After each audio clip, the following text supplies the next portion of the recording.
Hi, everyone, and welcome to the press briefing. I believe we're waiting on one or two other panelists, but I will get started while we wait. My name is Melissa Godin, and I'm a freelance journalist covering climate change for a range of outlets from The Guardian to the New York Times, and I'm delighted to be moderating our press briefing today. As you all know, She Changes Climate is a global nonprofit campaigning organization that launched 2 years ago with the goal of increasing women's representation at all levels of climate decision-making. And this past September, She Changes Climate launched an open letter to the COP27 Egypt presidency and to all leaders attending COP, asking for equal gender representation and calling for a 50-50 split of men and women in top environmental decision-making positions. It was signed by over 1,000 leaders from around the world, illustrating just how many people believe in the transformative power of bringing gender diverse voices to the table. Today, She Changes Climate is declaring a climate emergency, calling on all leaders attending COP27 to raise their ambition and to accelerate climate action. We have gathered today women from various pockets of the climate movement to join our press briefing to discuss why greater gender diversity in climate governance is so important, and critically, what we can do to make this happen.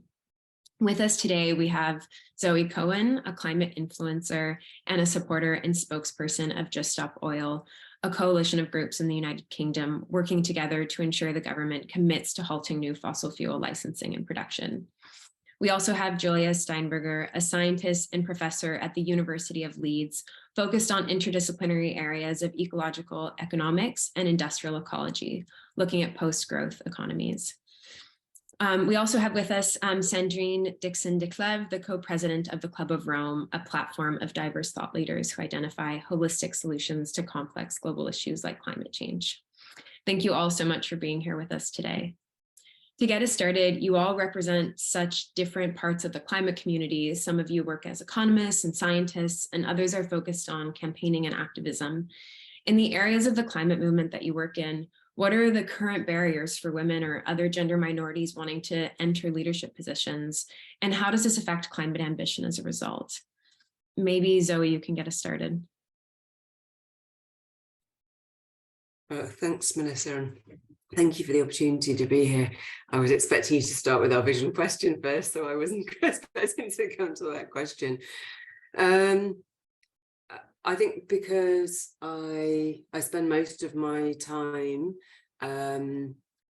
taking action, supporting action, encouraging others to take action, or speaking on behalf of civil resistance movements of ordinary people who are willing to take direct action peacefully in order to create change from governments and other power holders.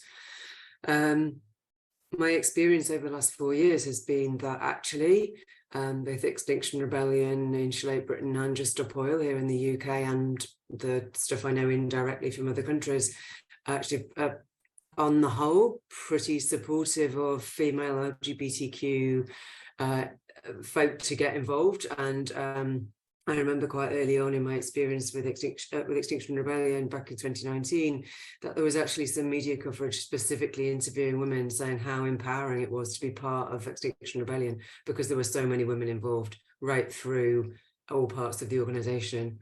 And remember, these movements are not traditional organisations with one guy at the top. That's not how it works. There's circles and groups where actually women, including young women from kind of 18 upwards through to elders in their 80s are engaged, and that's super, super inspiring. So yeah, thanks Julia for spotting my don't look up. I keep that there all the time just in case I'm doing a media interview or something, just to get the message across subliminally.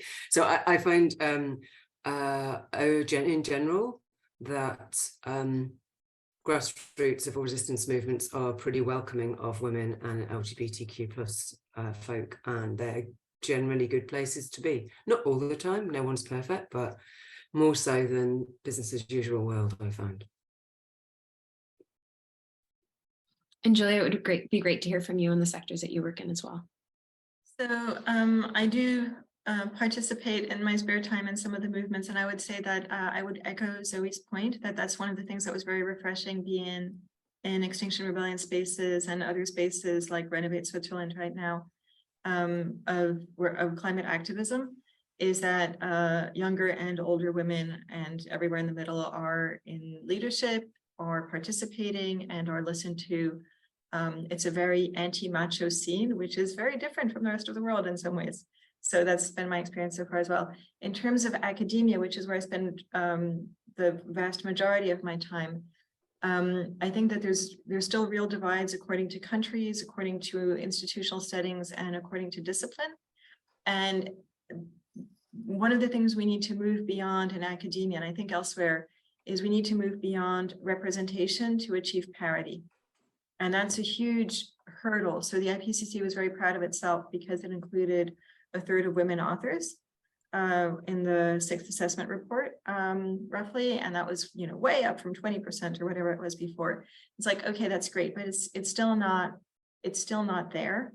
We're still a minority in pretty much every room that we go into. And I think the barriers here, you know, are just in being able to be listened to and being able to be taken seriously. And the more women there are in the room, the more interesting and novel ideas come to the fore. So I think it really does make a huge difference in terms of challenging business as usual ideas.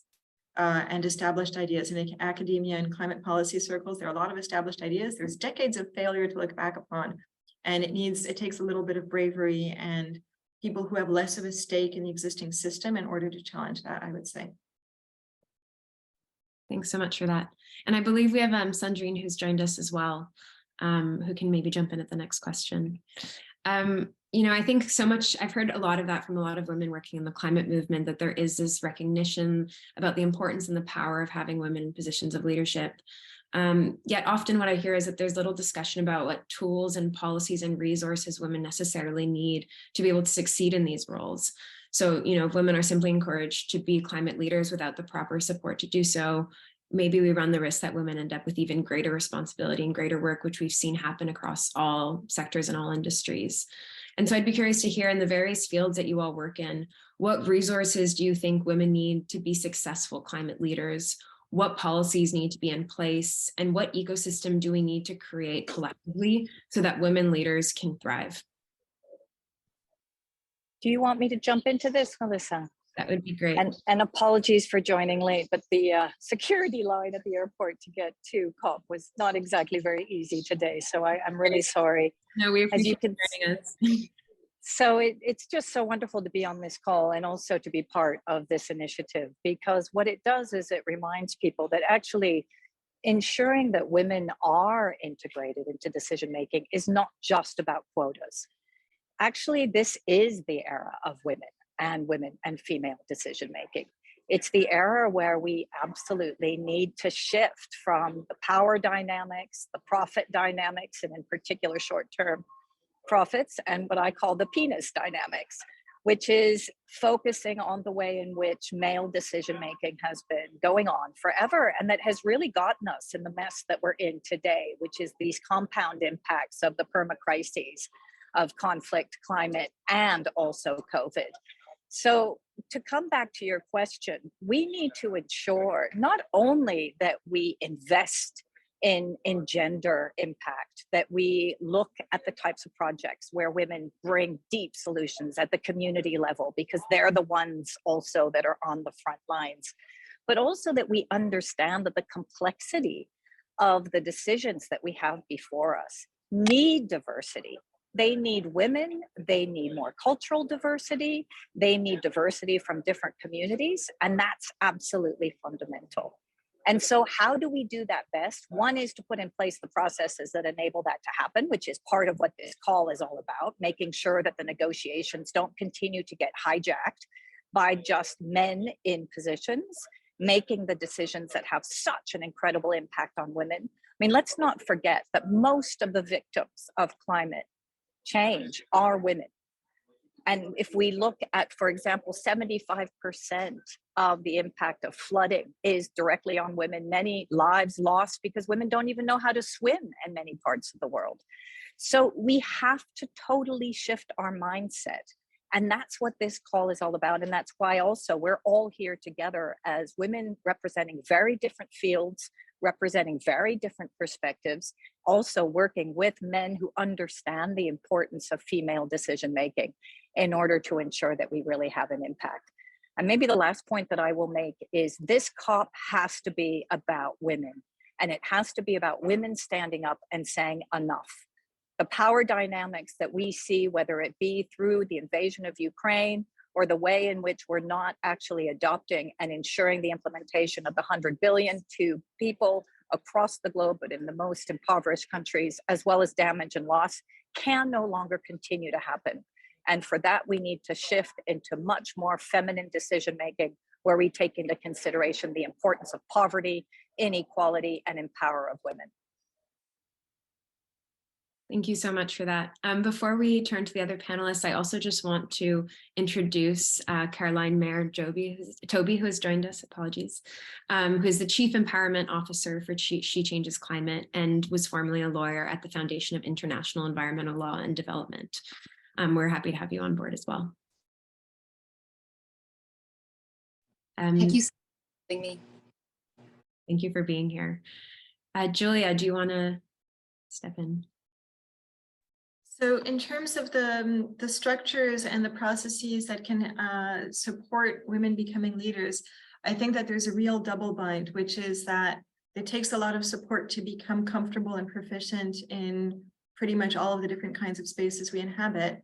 And so there's a lot of support. So pretty much every woman that achieves positions of leadership has been supported by a lot of people, telling, helping her with the informal and formal ropes of it, including quite often lots and lots and lots of men. But then there's a double bind, which is that the expectation of taking on representation roles, participation in events, even such as this one, as pleasant as it is, there becomes this overburden of representation that distracts from the work itself as well. And I think that there needs to be more appreciation of both of these things, the amount of work it takes to get people comfortable and proficient and not just able to be in spaces, but able to control those spaces and get their points and decisions across. That's a big thing. I mean, you can be in a meeting room and you can have points to make, but unless you do it in the right process, knowing the ropes, you're not going to carry the day ever, even though you're there, even though you've been there for 10 years. So there needs to be more appreciation of the work it takes to actually become not just present, but powerful. And there also needs to be an appreciation for the extra burden of representation that is constantly put on women in the climate space as well. I really like the not just present, but powerful. I think that's really on the nose. Sandrine, would be great to hear from you as well. Yeah, I want to build on that, because actually Julia is absolutely right. And, we've done, in fact, Apolitical, the foundation has done some statistics and some data gathering around how many women in positions of power actually get bullied and are really brought down when they get to those positions of power. And that's part of this as well, is we absolutely cannot allow that to happen. I mean, the number of conversations with women, female politicians who indicate that they have been stalked, that they have been continuously brought down, pursued in terms of their opinions, and makes it actually very difficult for other women to then want to take the place of those women and become policymakers as well. So I agree with Julia. We have to ensure that both we create the communities that support women to get to where they get to, but then that they continue to support each other. And for that, I would also add, because Julia is right, many men have been supportive of women getting to the top. A lot of women have not. And that becomes a problem, because there is no role for a woman who has become just as bad as some of those men who would not like to have women in power. Thank you. Caroline, it would be great to hear from your perspective how this plays out. This is such a loaded question, because on all angles we need the support. Just looking at childcare alone, it's impossible to give the type of childcare that you want if your government or your workplace is not supporting you. And it's impossible to give a full attention to your job if you're worried about childcare. So there's that.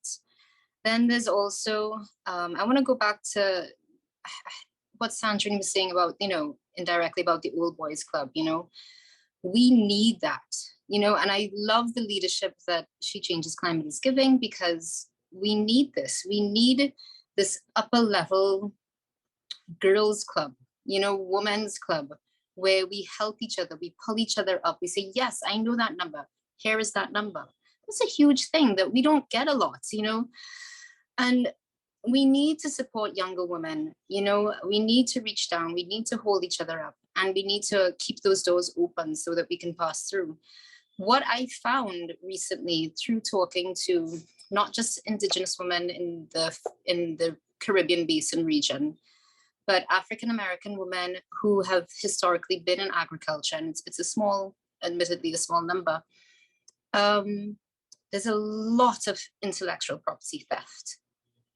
There is a lot of intellectual property theft. And I think women suffer from that greatly, because we are very collaborative. We say, yes, come, we'll talk about it. We'll have coffee. Let's chat. And, you know, that conversation eventually turns into a huge money-making profit for somebody else down the line. And I was talking to a woman who was in tears about that, because she spent about 30 years as an agricultural lawyer in the rural south of the States. And I think her family was like, they lost their land. There was a land grab. And she built herself up, and she wanted to help others, but somebody went and like just appropriated her whole idea, and she can't even get into the field now. So I don't want to take over, but yes, please, somebody else. No, those are really interesting points. One of the things I really am curious about asking you all about, and you know, I don't want to fall into gender stereotypes here, but we do know that men tend to have different approaches to governance that has different results for the kinds of solutions that get promoted. There's been a ton of studies, for instance, that have found that men are more likely to concentrate on technological fixes to the climate crisis, or are more likely to support conflict than female leaders. And this is something that She Changes Climate has highlighted quite a bit. I'd be curious to hear from all of you across the different sectors that you work in, if women or people from other gender minority backgrounds were to become leaders in the fields that you work in, how do you think the climate agenda would change? What do you think we would see reprioritized if women and gender minorities were in charge? I can go first if that's okay, Melissa, because that really strikes a chord with me on 3 different levels. The first is what I call the testosterone effect, hence why I called the last P the penis, because you look at most of the push coming from male leaders and actually from the Western leaders, and it's all about technology. It's all about investment in certain technologies which will solve our problems. And yet, as the co-president of the Club of Rome, published The Limits to Growth 50 years ago, and we've done a lot of introspection, let me tell you, over the last 50 years. Why is it that no one listened to our messages around the systemic effects of continued growth and an extractive economy? Why is it that we've only focused on profit? Why is it that we've only focused on technology fixes? And most of that is because actually the decision-making power is in the hands of those who want quick fixes and who are not actually ready to go into a much more complex, wicked problem-solving arena, which is systemic, where you look at economic, financial, political interrelationships, when you look at also the impact of poverty and inequality.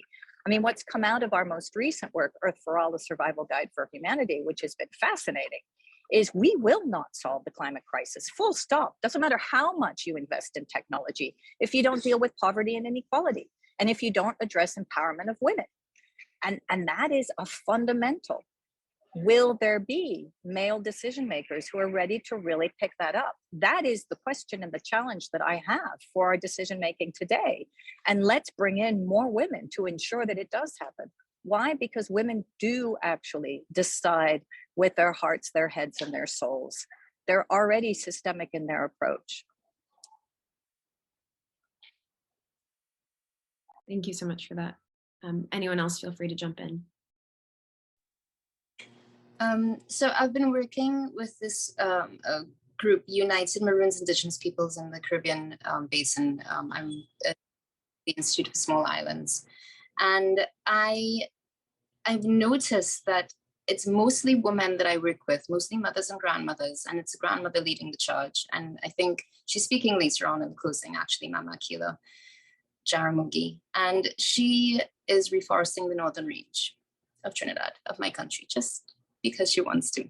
And it's a beautiful effort. And I realize that when women come together, as we discussed, it's a collaborative effort. It's back to roots, it's back to the ground. It's a lot of focus on childcare. It's a lot of focus on future generations, education, looking at trauma, looking at midwifery, healing, herbal, bringing the garden into the forest and forest into the garden, and just living within a forest. So this is what the goal is of this beautiful movement across the Caribbean basin, the Saramacca of Suriname, the Americans of Trinidad, the Garifuna of Belize, the Kalinago in Caribbean islands, the Western Antilles. I could go on. And it's, the focus is union. So they went to the UN this year to assert their indigeneity, because it's a long story, and the BAT will discuss it later on.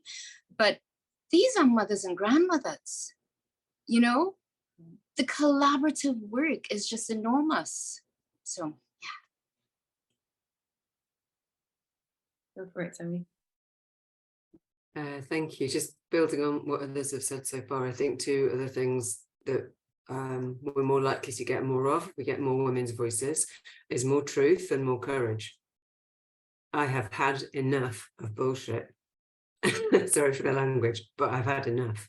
And we get more of it from the guys, unfortunately, because they seem to have built up this collective male culture that they have to just come out with bullshit and not tell the truth so much. And I don't want to overgeneralize there, because it of course isn't all men, but and this patriarchal stuff doesn't really help men either, does it? It traps men in this nonsense. The tech fantasies, the ego, the protecting the veneer of identity, the whatever it is, it's not helping guys either. But I think on the whole, women find it easier to tell the brutal truth. And I think I heard you say earlier, Julia, just in passing, that we've got decades of failure, and that's a beautiful example. I think as women, we're happy to swallow our pride and accept that we've failed. Stuff's failed. We've actively failed so far. Look at the reality. So let's accept that. Let's have that humility. So I think humility, truth, and courage. I see so much courage in all the movements I have been the privilege of being part of and still part of. When, courage of 17, 18, 19-year-olds, courage of 70, 80-year-olds, putting their bodies in places that other people are not putting their bodies, and being prepared to go up against, the right-wing billionaire oil interest media and just put themselves on the line. And my God, that's stressful. And these are ordinary people, right? They are not people with huge privilege. They're ordinary people. So truth, courage, and humility will get buckets more of. We get more women. And I would just add to what Zoe, Sandrine and Caroline said, which is that I think that in academia and in the research space, if we had more women in positions of power and leadership, you would not believe the amount of, golden calves that would get knocked off their perches and smashed to bits. I mean, we have these academic theories and disciplines that have imposed certain ways of thinking on us that are really unchallenged at the time of humanity's greatest need. And it's honestly kind of upsetting. So I think that that's one of the things, is that I don't think that women in academic settings or in the IPCC are softer or kinder. I think they're nice people, but almost everybody in the IPCC is a nice person, which maybe doesn't come as a surprise.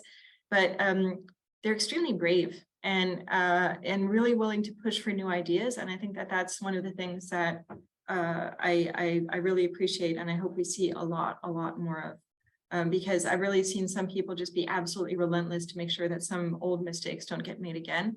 And it's a lot of work, but the people doing it were generally women. Thank you so much for that. Building on that question, we're all obviously gathered here today at this summit, at this press briefing, because women have declared an emergency and are bringing that message to COP and to COP leadership.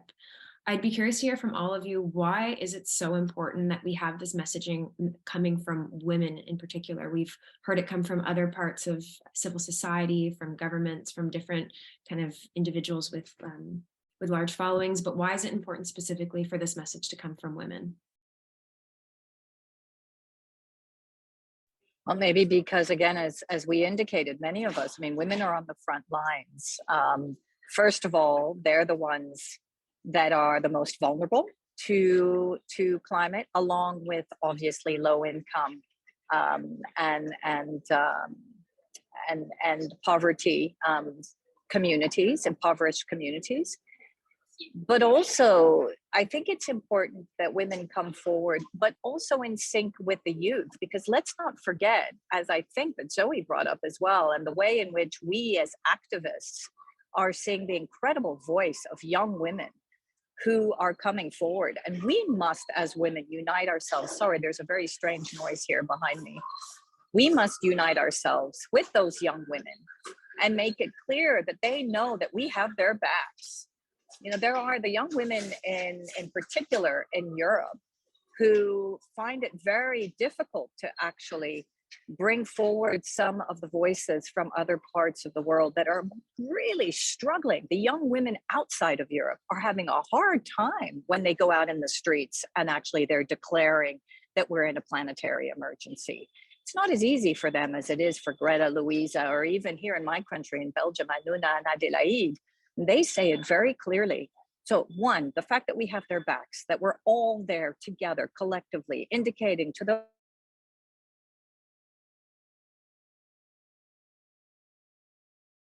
Sandrine, I think we might have lost you. Yes, we have. Did someone I'm want back. Sorry. No Do you worries. want me to stop? I apologize. I was on a rampage there. Maybe I should stop. No, But no, maybe no. just, okay, just to finish then, to say, one, that we have their backs, and I think that's fundamental. Two, that we also have the backs of those who are in other countries that find it much more difficult to come out in the street. And a lot of women who are really on the front lines, women who are making sure and did make sure during COVID that they were actually supplying all of the health services that were so necessary. Women who actually, again, are the most vulnerable to the shocks and stresses coming from climate change. So that is why I think it's important that we unite, we as women, both to say enough is enough, and secondly, to say, we know that collectively, as Caroline so clearly said, collaboratively, multi-generationally, men and women can actually find the solutions together. But that means that we need to make sure we co-design the processes and we come up with those solutions, not that it's forced down our throats through power and profit.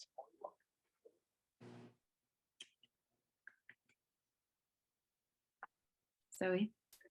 Thanks, Melissa. And just to sort of, to build on Sandrine's point in a slightly tangential but relevant way, is I've literally run out of times that I've heard people at positions of power nationally, internationally, talk about the importance of civil society and how civil society need to come in and encourage, force, whatever, politicians to, to actually have political will to do something. So that's, to a large extent, that means civil disobedience and civil resistance, doesn't it? But they don't use that language. I really encourage people to have a look at Erica Chenoweth's recent work that talks about movements that have a lot of women in them are more creative, more successful, and more resilient. So, we have to have, both because it's the right thing. We're half the bleeding population, for goodness sake. Of course, we should have our voice here. And also, civil society equals women in movements forcing change using every peaceful means possible, legal and illegal. We have to do it all, and women have to be crucially playing a huge part in that. So that's a really, really important point, and we need the funding and support to do that. Thank you for that. Julia, Caroline, I'm not sure if either of you wanted to add before I move on to the next question.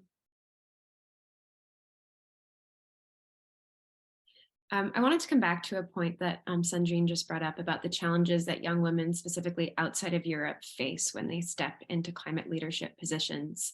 I think this touches on something that's really key to discussing women in climate leadership. Today, we're all gathered because we believe that's really important, but we also know that not all women have the same privileges that women from poorer socioeconomic backgrounds, from minority groups, and especially from the global South, often face more severe impacts of climate change and also face greater exclusion and difficulty from climate governance institutions. So I'd be curious to hear from some of you about how you think we can make sure that the climate movement is one that isn't just inclusive to women, but women that carry different identity groups, that come from different socioeconomic and different cultural backgrounds as well.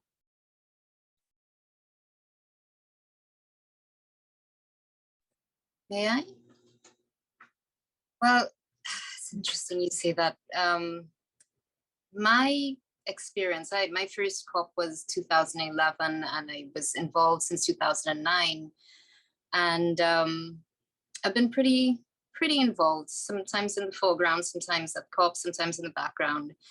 And it's a very strange reaction to me, especially about 10 years ago when there were definitely less minorities in the delegation. Well, not in my work in the delegations, advising, you know, so not the delegates themselves, but advising was definitely more European work.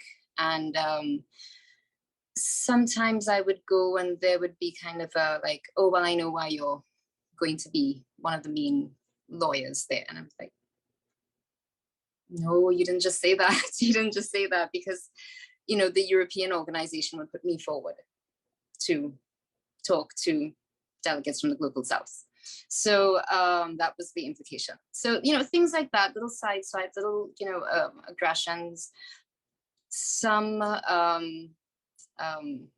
what's the word, plagiarization of my work. And I'm not a solitary person in this. I talk to young women. I talk to women who are now more middle-aged than young, and this was their experience as well. So I'm loving that they're encouraging young women now, but I think they also need to encourage women across the board to support young women, if that makes sense, because women who have been doing this for a while have previously been unheard and kind of marginalized and shunted aside. And if we need leadership for these young women from the global South stepping up and taking control, they also need to see women in control in these areas as well. They can't go out like lambs to the slaughter, to be plagiarized, to be hit upon, and to be used and then tossed aside. It's something that actually worries me a great deal, you know? So. Thank you for sharing, Caroline. Oh, lots of sexual harassment as well. Lots of sexual harassment. It's disgusting in the UN process. Yeah. It's unfortunate. Maybe. Yeah, go for it, Julia. So I think Caroline has been raising these points very strongly, and I think that one of the things that women can help with, which takes you know, some introspection as well, coming from the sort of, you know, white middle class liberal, etc. sort of background, is introspection for harms done. So I have also met within a few, you know, some of these climate meetings and so on, older women and you know, or men from more minoritized or vulnerable backgrounds whose life work it has been to try to push these topics forward, and who've been ignored, marginalized, plagiarized, and, you know, just sort of not basically allowed to do their work in decent conditions in various ways and have their contributions respected. And I think that there has to be some introspection around that, and also some work of repair, to be honest, so that it's not just about fostering the new, it's also about recognizing the damage that has been done to people who have been making these contributions, doing the work for a long time, even under different names, and then just continually pushed aside and taken advantage of. And I think that that process stops when anybody who has a toehold in the system makes it stop. That's that, you know, that it doesn't stop on its own. It's not going to stop when we get a critical mass or anything like that. It stops with active work and recognition that it's happening and sort of holding to account. And I think that that's something that we don't have good systems for. We don't have good accountability even in spaces where women have achieved close to parity, I would say. Yeah, absolutely. I'm mindful of the time and I want to make sure we have a minute to take some questions from the audience. But before we do so, I'd like to ask each of you to describe in 2 sentences or less what your vision for a transformative climate agenda looks like by 2030.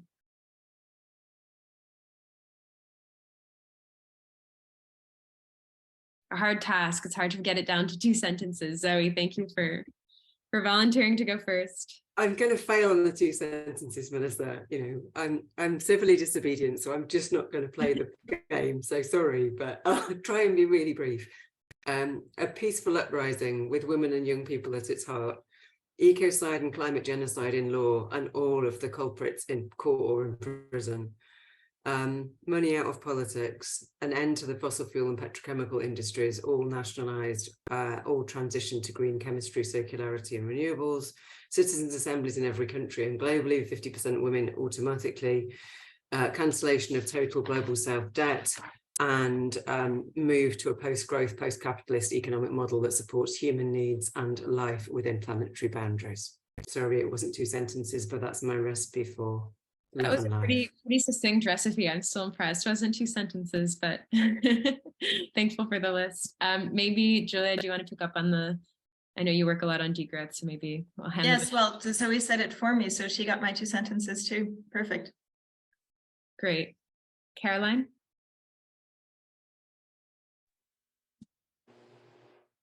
For me, this is actually just one part of it. I wanted to include colonialism. I wanted to address colonialism because that, for me, is where possibly didn't all start, but that's where it ramped up. Yeah. And the stories of the vulnerable at the front lines who are suffering from the legacies of colonialism to this day. Thank you. And Sandrine, I'm not sure if you're still with us since your camera's on. I am. I'm walking now. They've just changed the gates, so apologies. Oh, that was a long walk. Okay.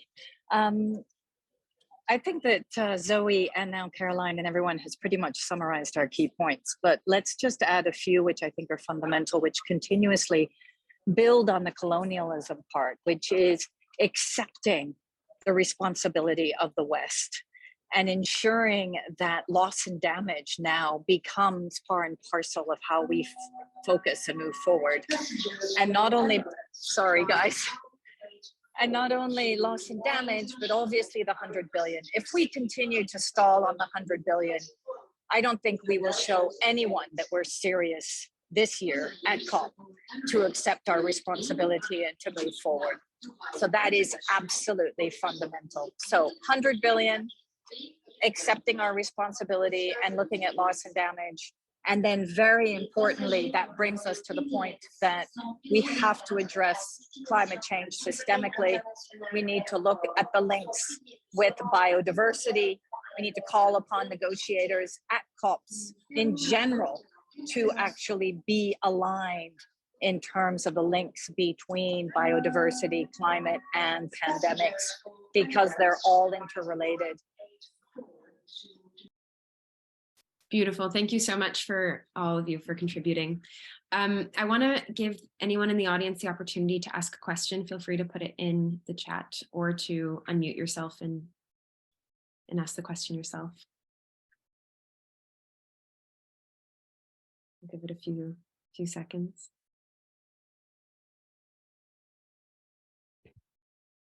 I just want to, it's Bianca Pittier, one of the co-founders of She Changes Climate.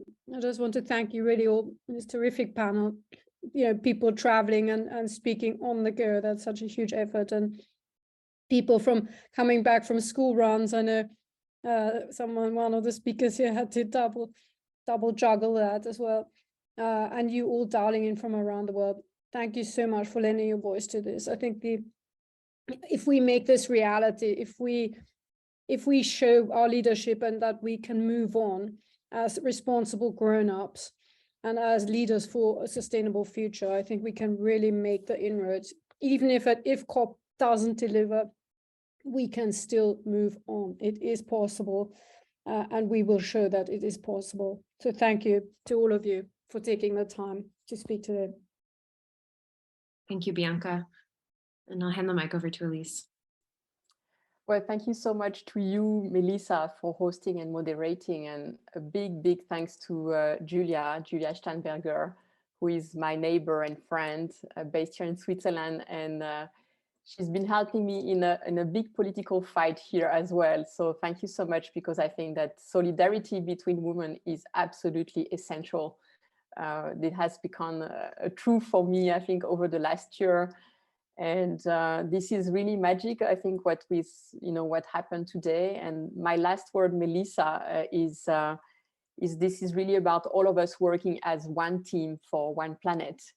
As Sandrine puts it, we're facing a planetary emergency. There's no time for division. There's no time for fighting, for wars. And it's really about all of us working through radical collaboration. So going beyond our egos, our logos, even going beyond GDP growth, I think this is an absolute priority. And I know Julia and Sandrine are working on that.